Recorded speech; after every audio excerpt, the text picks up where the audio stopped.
yan po ang ating mga kalalamob. Kanina may nakita ako mga nakatambay, halos nakahawak sa cellphone.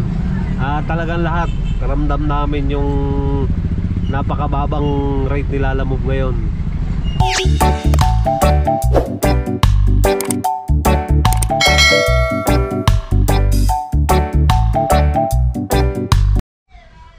Good day mga Katito Bar, what's up, what's up? For today's video po ay muli po tayo maghahanap buhay sa Lalamove. So, tingnan po natin yung ating biyahe sa buong maghapong ito. Talagang napakahina po at napakababa ng booking kay Lalamove. Kaya tayo gumagawa ng mga kaparaanan at syempre humihingi tayo ng guidance sa ating Panginoon. At ngayon po ay naghihintay na ako ng booking.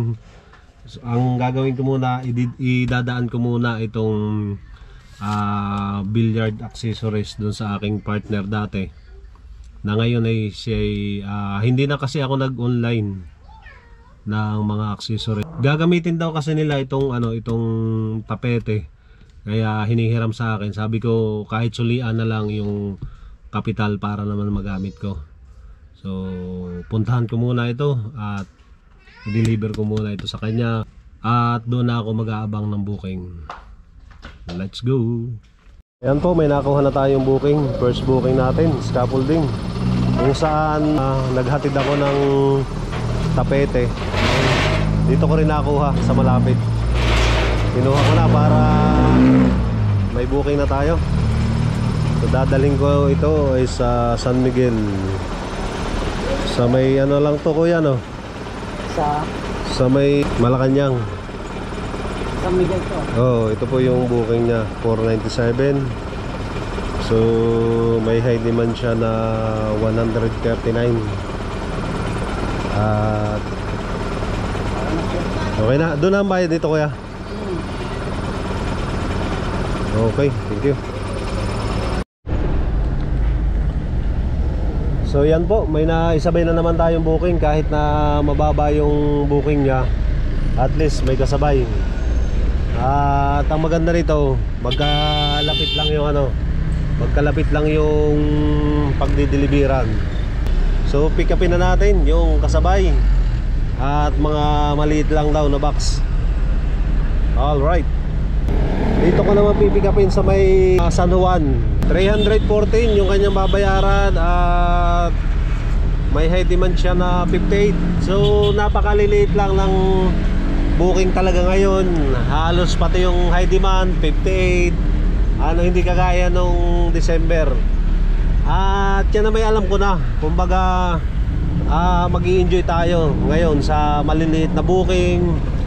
Maraming booking yung ating pipick upin para malaki din yung ating kitain. So tingnan natin kung makakamagkano naman tayo sa buong maghapong ito. Pick upin na natin tong second booking. Let's go. One eternity later. Ito po, na pick up na natin itong kasabay. Isang box lang at saka maliit na nasa plastic. So dadalhin na natin yung una, itong mga scaffolding. Dito lang to sa may papuntang Malacanang.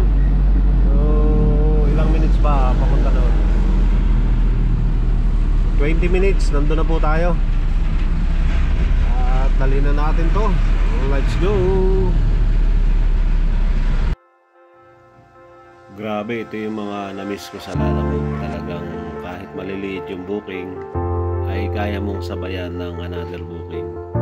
Dahil alam na natin yung mga strategy na ganito. Ang gagawin na lang natin ay i-enjoy ang pagbiyahe sa Lalamove sa buong maghapong ito. Let's go! Kuya, ito yung Malacanang mismo, ano? Hindi yan yung Malacanang mismo. Doon pa, ano? Oh, pero dito, papasok yung Malacanang. So, nandito na tayo sa first drop-off. Binababa na nila itong scaffolding. At, yan. Tatawagan ko yung nag-book nito kasi GCash daw. So, i-arad na natin, i-complete natin yung booking. Tapos pwede ko pang sabayan yun papunta ng drop off. Ayan.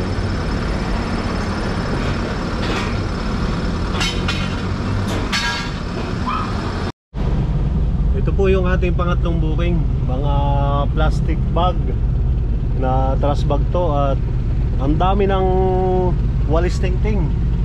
So napakarami ng wawalis ito. At dadalhin ko to sa Meralco. So sa Loyola Heights, ang booking ko na ito ay 928 lang ang babayaran. At papunta na po tayo, 12 kilometers ang layo, 47 minutes nandun na tayo sa Loyola Heights. So deliver na po natin, let's go. At yan po, nasabayan pa natin ng tatlong rim at isang mga parts ng sasakyan. So dadalhin ko naman to sa Cubao, kaya sinabay ko na, sayang din yung 307. Alright, nandito po tayo sa may Blooming Treat. At tingnan nyo po, kahit sa lugar ngayon ay napaka dami tambak ang nabubulok na basura. Kahit doon sa may dinaanan natin doon sa may mga palengke, sobrang dami at sobrang baho.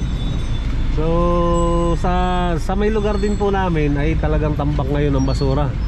Hindi ko alam kung bakit biglang tumambak. Dati naman araw-araw nangunguha ng basura ang mga truck, pero ngayon kahit araw-araw silang manguha, hindi nila kayang isakay lahat.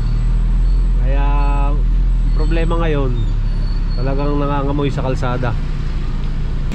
Nawa ay maayos na yung problema sa basura nang luminis na uli ang ating kapaligiran. At nandito na po tayo sa drop off nitong mga rim. So diretso na tayo sa second drop off. A few moments later. Nandito na po ako sa drop off. Grabe, dito po ako nahirapan dahil hinakot ko lahat yung walis tingting, napakabigat po, at saka yung mga trash bag. Kaya ko lang din po ang naghakot nito.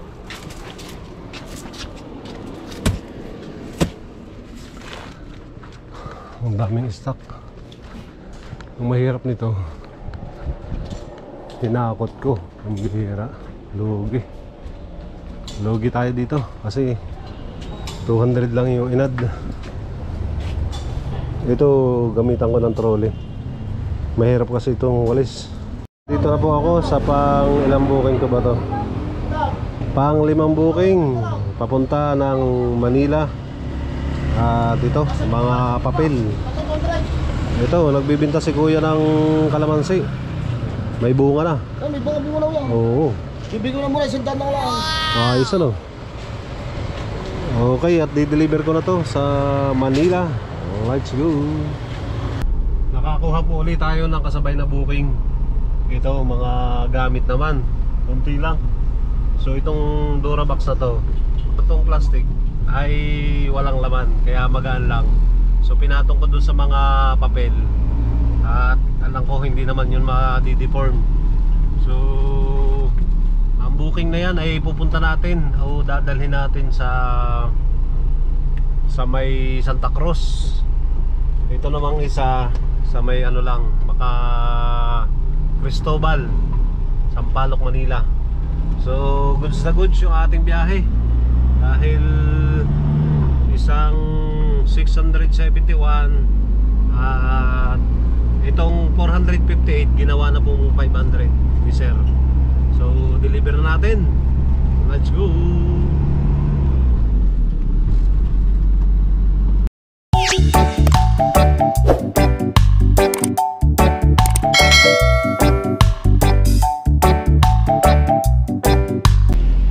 Naibaba ko na po yung mga papel at sobrang nahirapan ako dahil mabigat din, tapos ang liit ng daanan. May bayad po kasi yung helper noon.